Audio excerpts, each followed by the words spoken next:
Sir sir sir sir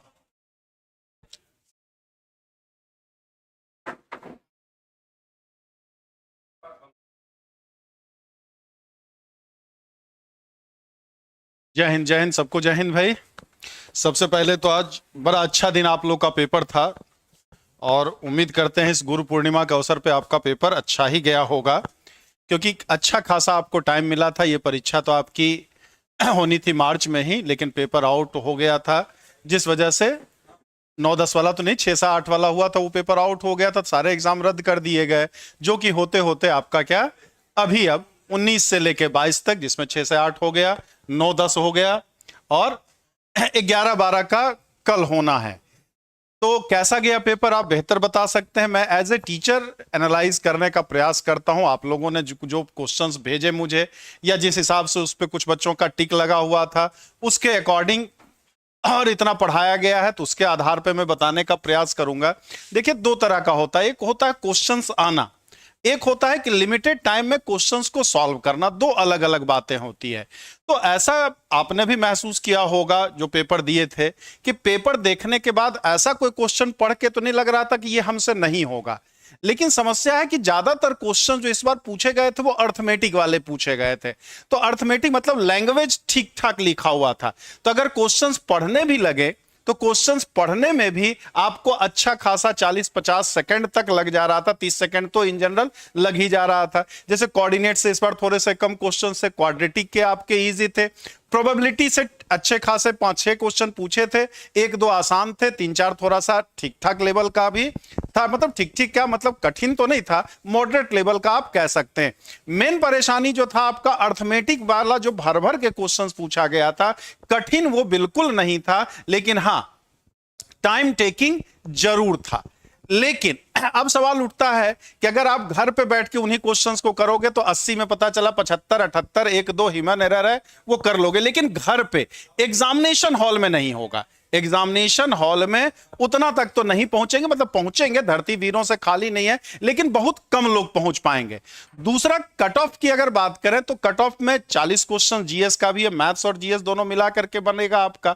तो GS के paper की बात करें, जैसा लोगों ने बताया कि जीएस का पेपर हिस्ट्री पॉलिटी वगैरह जो पूछा गया था, थोड़ा सा घुमा के पूछा गया था। अब जीएस मुझे तो बहुत ज्यादा नहीं आती है, लेकिन जो आप लोगों ने बताया और जो टीचर ने, जो जीएस वाले थे, उनके हिसाब से थोड़ा सा पेपर जो था, क्वेश्चन जो थे, पिछली बार की तुलना में कठिन था। मैथ्स की बात करें तो जैसा पिछला बार पूछा था, लगभग इस बार भी वैसा ही क्वेश्चंस पूछा गया था आपका। और 9-10 का पिछले बार का कट ऑफ जनरल का आप ऑलरेडी जानते हैं कि 94 के आसपास चला गया था आपका। ठीक 94, अब तो बहुत ज्यादा, 120 में 94 आपका।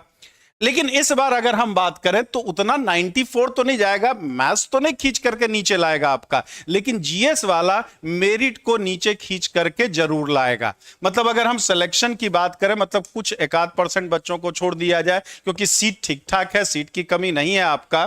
ठीक तो यहां बात करें तो 80 में से एवरेज अगर हम बात करें तो लगभग आपका क्या 70 क्वेश्चंस तक मैथ्स में जिनकी प्रैक्टिस सही होगी, क्योंकि सिलेक्शन तो भाई कमी का, सबका सिलेक्शन तो होना नहीं है आपका। ठीक तो 70 के आसपास आपका 65-70 आप जनरल वाले कह सकते हैं, 65 पहुंच जाए, 70 पहुंच जाए। क्योंकि आसान क्वेश्चन में एक समस्या यह भी होती है कि दिखने में आसान लगा, हम टाइम हमने दे दिया, और कैलकुलेशन मिस्टेक अर्थमेटिक में अक्सर हम लोग करते हैं। कैलकुलेशन मिस्टेक ना चाहते हुए भी हो ही जाती है, तो ना चाहते हुए भी 2-4-5 क्वेश्चंस गलत करेंगे। जैसे ट्रिग्नोमेट्री कठिन नहीं था, ट्रिग्नोमेट्री इजी था, जल्दी जल्दी लगने वाला था, उसमें टाइम नहीं लगेगा आपका।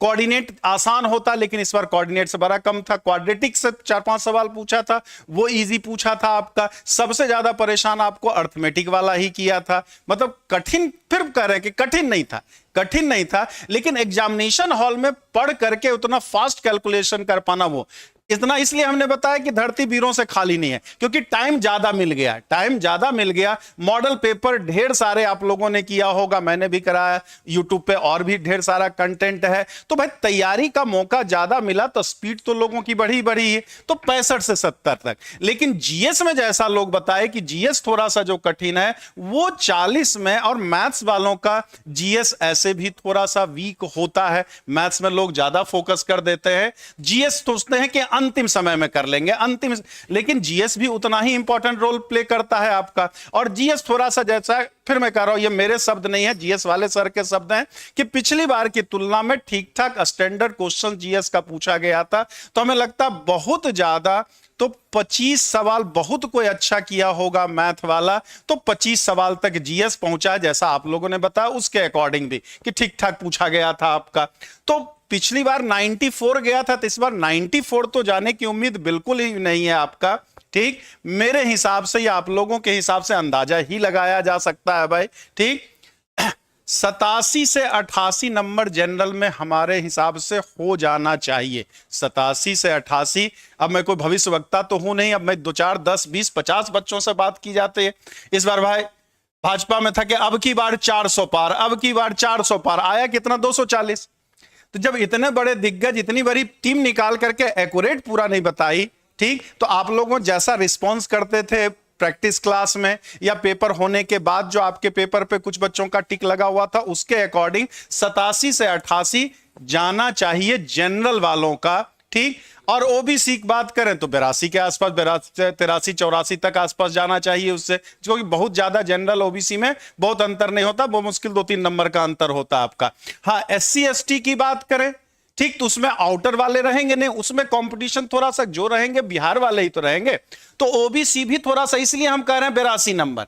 ऐसे अगर होता जनरल तो क्या है, 88 है तो उसका 86 जाता, 87 जाता, लेकिन 6-7 नंबर कम कर दे रहे हैं, क्योंकि बाहर वाले जनरल में तो अदर स्टेट वाले भी पूरा भी करते हैं, जनरल में ही काउंट होंगे, तो उसमें भीड़ ज्यादा है। ओबीसी में थोड़ी सी भीड़ कम है, एससी एसटी में भीड़ कम है, तो एससी एसटी का हमें लगता है 70-72 तक भी मामला जा सकता है, कम जाएगी उसकी मेरिट, बिल्कुल कम जाएगी। ठीक, तो यही है कुल मिला के। और बाकी देखिए कट ऑफ पे अब एग्जाम चला गया तो उसको भूल जाने की बात होती है, ठीक है, इस पे बहुत ज्यादा फोकस करने की बात नहीं होती है। हमने अपना कर्म किया, मतलब आपने अपना कर्म किया, ईमानदारी से द बेस्ट दिया होगा। गुरु पूर्णिमा का दिन भी बहुत अच्छा था, तो उम्मीद करते हैं आपका पेपर अच्छा ही गया होगा।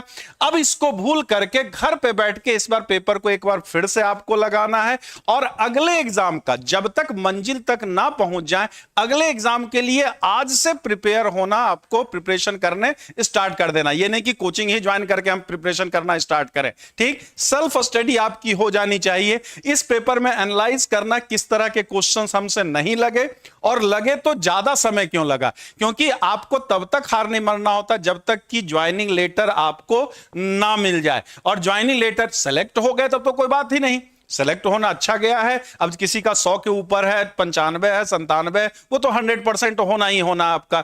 80 से 85 वाले थोड़ा सा इधर उधर रहेंगे, होगा कि नहीं होगा, होगा कि नहीं होगा। तो आपको क्या है, अगले एग्जाम के लिए लग जाना, क्योंकि बीपीएससी 4.0 बहुत ज्यादा दूर नहीं है आपका। अगर सरकार के हिसाब से चले तब तो 24 अगस्त ही है, लेकिन इतना जल्दी नहीं होगा, बहुत सारे इफ बट हैं। लेकिन हां, बहुत ज्यादा देर भी नहीं होगा। जितना बीपीएससी 3 में आपको 5-6 महीना टाइम मिला, उतना टाइम नहीं मिलेगा। चुनाव की परिस्थितियां को देखते हुए, बिहार में जानते हैं चुनाव बहुत लेट नहीं है आपका, तो जल्दी ही बीपीएससी 4.0 भी होगा। तो अगर थोड़ी बहुत कम ज्यादा कमी बेसी रह गई है तो आप उस पे फोकस करेंगे। जो बीत गई सो बात गई, उस हिसाब से कर करके इन कमियों को दूर करके अगले एग्जाम के लिए लग जाना है। एक बार ऐप लॉगिन नहीं होता, होगा, बिल्कुल होगा। अगर कोई दिक्कत है, टेक्निकल प्रॉब्लम है, तो इस नंबर पे आप कॉल कर लेंगे, 96 28 95 92 37। बाकी मेरा पढ़ाया हुआ जो लास्ट में प्रैक्टिस कराया था, ठीक है, पहले भी प्रैक्टिस कराया था आपको, तो कैसा रहा कितने क्वेश्चंस मिले, मेरे हिसाब से तो भाई एग्जैक्ट तो मैथ्स में नहीं मिलता है, लेकिन हां जितना कराया था लगभग मिलता जुलता सवाल था, मिलता जुलता। क्योंकि अगर यही पता रहे कि कौन सा 80 क्वेश्चन पूछा तो मैं खाली वही 80 क्वेश्चन कराऊं ना, इतना दुनिया भर की कराने की क्या जरूरत। प्रैक्टिस का मतलब है कि सिमिलर टाइप भी मिल गया तो काम हमारा हो जाता है, और सिमिलर टाइप मिल गया उस हिसाब से हमने प्रैक्टिस किया है तो वो चीजें हो जाती हैं। चलिए, तो फिर से एक बार ढेर सारी शुभकामनाएं आपको गुरु पूर्णिमा की, और इस एग्जाम के रिजल्ट के लिए भी आपसे ढेर सारी उम्मीदें हैं। उम्मीद करते हैं आप बहुत अच्छा किए होंगे, आपका रिजल्ट पॉजिटिव आएगा। ठीक, एक कोरोना में ही आदमी सोचता है कि निगेटिव रिजल्ट आए, बाकी तो चाहता हर जगह पॉजिटिव ही आए, तो यहां भी क्या है, पॉजिटिव रिजल्ट आपका रहे। और हार के नहीं बैठना, हार के मतलब क्या, स्थिर होकर नहीं बैठना। एग्जाम कितना भी अच्छा गया हो या कितना भी खराब गया, उसको आप किनारे करके फिर नई मंजिल की ओर आपको लग जाना है आगे। चलिए, जय हिंद, जय भारत।